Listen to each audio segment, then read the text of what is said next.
Masmavi 3 Mutfak'ta hoş geldiniz. Bugün sizlere pita ekmeği tarifim var. Gördüğünüz gibi fırına veriyoruz ve anormal bir şekilde kabarıyor, puf puf çıkıyor. Arası boş. İster Ramazan için yapıp buzluğa atın, ister kahvaltıya, ister akşam yemeğinize servis edin. Son derece lezzetli bir ekmektir. İyi seyirler diliyorum. Tarifimiz için yoğurma kasemize 1 su bardağı ılık süt, yarım su bardağı ılık su, yarım su bardağı yoğurt,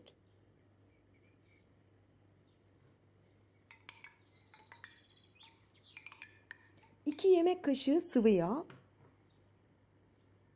ve 1 paket de yaş mayamızı ekleyelim. Şayet elinizin altında yaş mayanız yoksa 2 paket toz maya da kullanabilirsiniz. Ama tavsiyem yaş maya kullanmanız, daha güzel bir sonuç alırsınız. 1 yemek kaşığı dolusu şeker ve 1,5 tatlı kaşığı tuzumuzu ilave edelim. 2 tatlı olmasın, yani 1,5 tatlı kaşığı hafif tepeli yeterli oluyor. Hepsini güzelce bir karıştıralım. Yani mayamız tamamen eriyinceye dek. Mayamız eridi. Unumuzu ilave edebiliriz. Toplam un miktarı 5 su bardağı. Bende tam denk düştü. Ama siz yine de dikkatli ekleyin lütfen. En fazla 5,5 su bardağı un ilave ediyoruz ve yoğurmaya başlıyoruz. Ekmek hamurlarınız veya börek hamurlarınızda yoğurma işlemi çok önemli sevgili arkadaşlar. Hamurunuz çabuk toplanıyor. Hemen göreceksiniz. Kasenin içerisinde elime toplandı geldi. Yine de tekrar 3-4 dakika yoğurmanızı tavsiye ediyorum. Ben bu işlemi şöyle tezgaha aldım. Çünkü en kolay tezgahta yoğurabilirsiniz. Tezgaha aldıktan sonra da elimle 2 dakika kadar avuç içimle basarak, katlayarak güzelce yoğurdum. Bir mutfak şefinde tabii ki bu iş daha kolaydır ama ben her şeyi biliyorsunuz elimle yapıyorum. Çünkü hepinizin evinde mutfak şefi yoktur diye.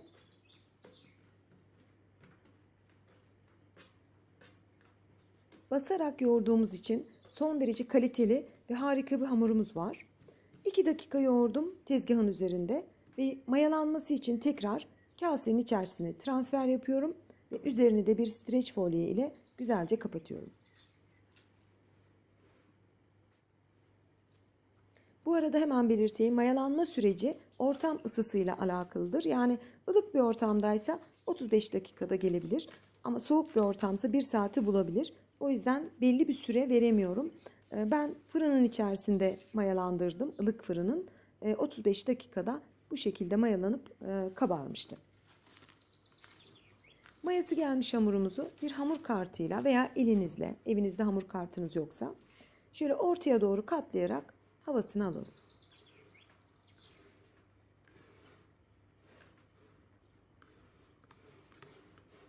Çok az un serptiğim tezgaha hamuru alıyorum ve bezelemek için de parçalara bölüyorum.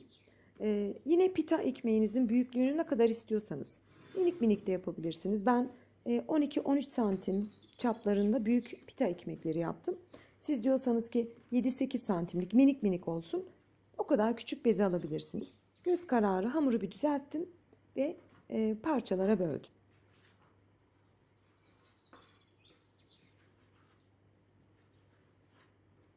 Bazıları küçük veya büyük oluyor.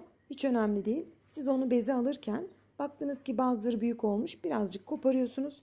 Diğerine ilave ediyorsunuz. Yani mutfakta çalışırken hiçbir şeyi zorlamadan, yani her şeyin bir çözümü vardır. Şimdi ben bezeyi aldım. Baktım ki bazıları büyük olmuş. Onu da göstereceğim sizlere şimdi. Bakın biraz büyük olmuş. Hemen ucundan ufacık kesiyorum. Öbürüyle birleştiriyorum. Ortalama bir beze elde etmiş oluyorum. Bu vermiş olduğum tariften toplam 11 tane bezemiz çıktı ve açmaya başlıyorum. Az önce de belirttiğim gibi ekmeklerinizin büyüklüğü bezenizin büyüklüğüne alakalıdır. Çok kalın yapmayın.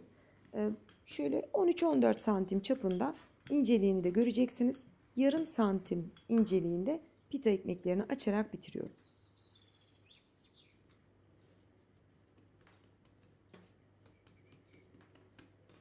Çok yumuşak, güzel bir hamurunuz var. Ben merdane kullandım ama oklavayla da açabilirsiniz tabii ki. Elimizde biraz düzeltip birkaç dokunuşta hemen açıyoruz. Ekmeklerimiz hazır. 2 tane fırın tepsim var. İçerisine yağlı kağıt sermiştim. Ve daha önce açıp hazırladığım pita ekmeklerini de üzerine güzelce yerleştiriyorum. Tabii ki ben beze alırken sığdırırım ümit ettim. Ama sığmayınca bir tanesi fazla geldi. Onun için de israf etmeyelim. Tekrar fırını ekstra çalıştırmayalım diye. Hemen size göstereceğim. Onu da nasıl hemen pay ettim. 5 tane bir tepsiye, 5 tane de bir tepsiye dizdikten sonra bir tane bezem arttı. Onu şimdi ne yapacağız?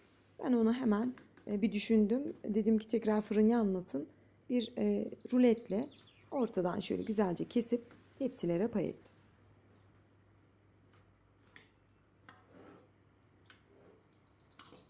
Boşlukların olduğu yerlere de o bir tane fazla gelen bezeyi paylaştırdım. Yani hiç israf etmiyoruz. Fırınımızda boşu boşuna bir tane için çalıştırmıyoruz.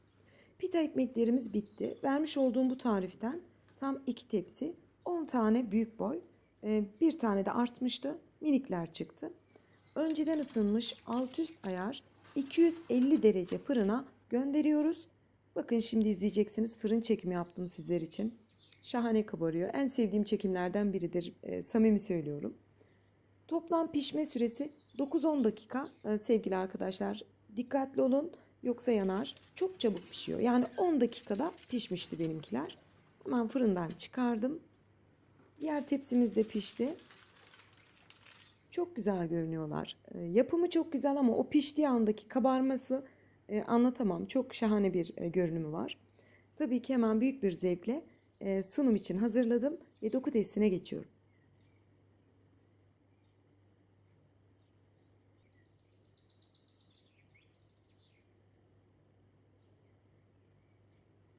Çok yumuşak, çok güzel, arası boş. Her türlü yemeğinizin yanına servis edebilirsiniz. Özellikle köftelerinizin arasına köfte, dürüm yapın, kavurmayla birlikte servis edin.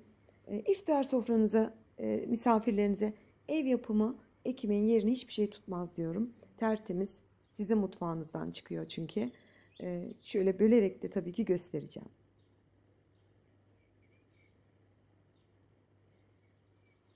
İnşallah yaptığınızda aynı sonucu alırsınız.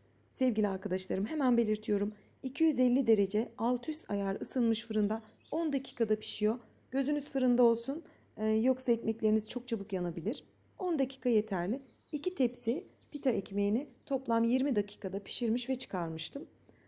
Çok lezzetli bir ekmektir. İnşallah Ramazan öncesi sizlere faydalı olur veya normal kahvaltılarınıza da kullanabilirsiniz.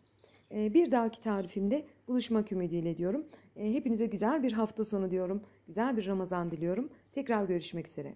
Hoşça kalın.